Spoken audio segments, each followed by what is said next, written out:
दुर्गा नदी के किनारे बसा एक गांव फूलपुर। गांव में कुछ 100-150 लोग रहते थे। अंजलि, जो कि पास ही के जिले में रहती थी और 12वीं पास कर चुकी थी, उसके पिताजी ने बेटी को जल्दी विदा करने के लिए उसकी शादी फूलपुर गांव के मुकेश से करवा दी थी। मुकेश कभी स्कूल नहीं गया था और इस कारण वो पढ़ा लिखा नहीं था और बाकी गांव वालों की हालत भी मुकेश जैसी ही थी। मुकेश के घर में उसके माता पिता भी रहते थे। सासू माँ, मैं बाहर मंदिर तक जा रही हूँ, आधे घंटे में आ जाऊंगी। अरे अभी कहीं जाने की जरूरत नहीं है, चुपचाप जाके रसोई में रात के खाने की तैयारी करो। और ये घूंघट क्यों हटा लिया है तुमने?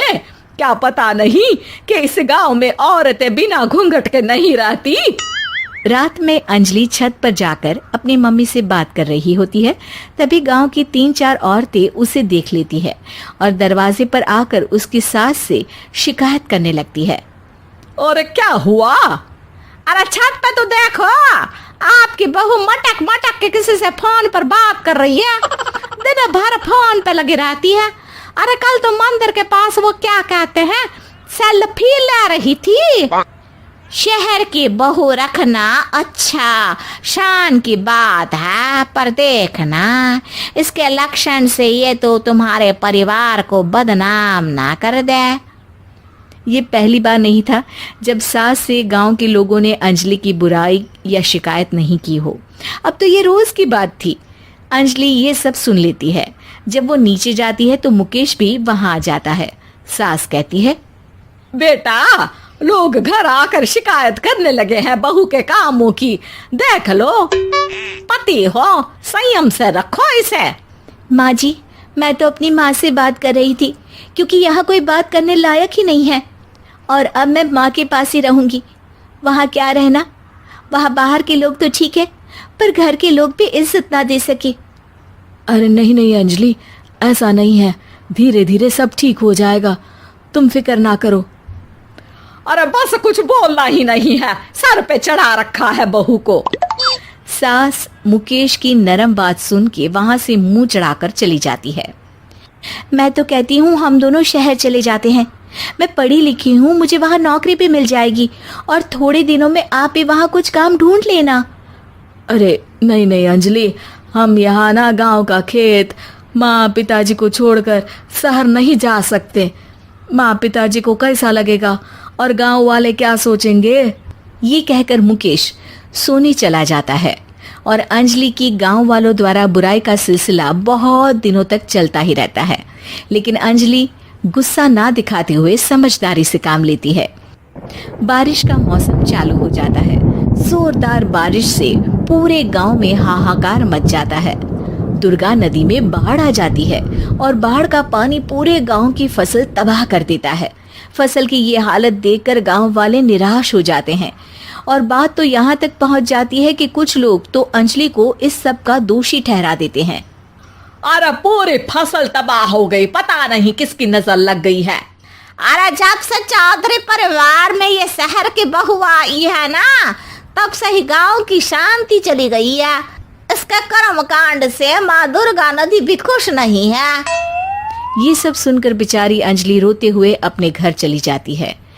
कुछ दिन बाद सभी गांव वाले अपनी फसल का मुआवजा लेकर अपने अपने घर आते हैं।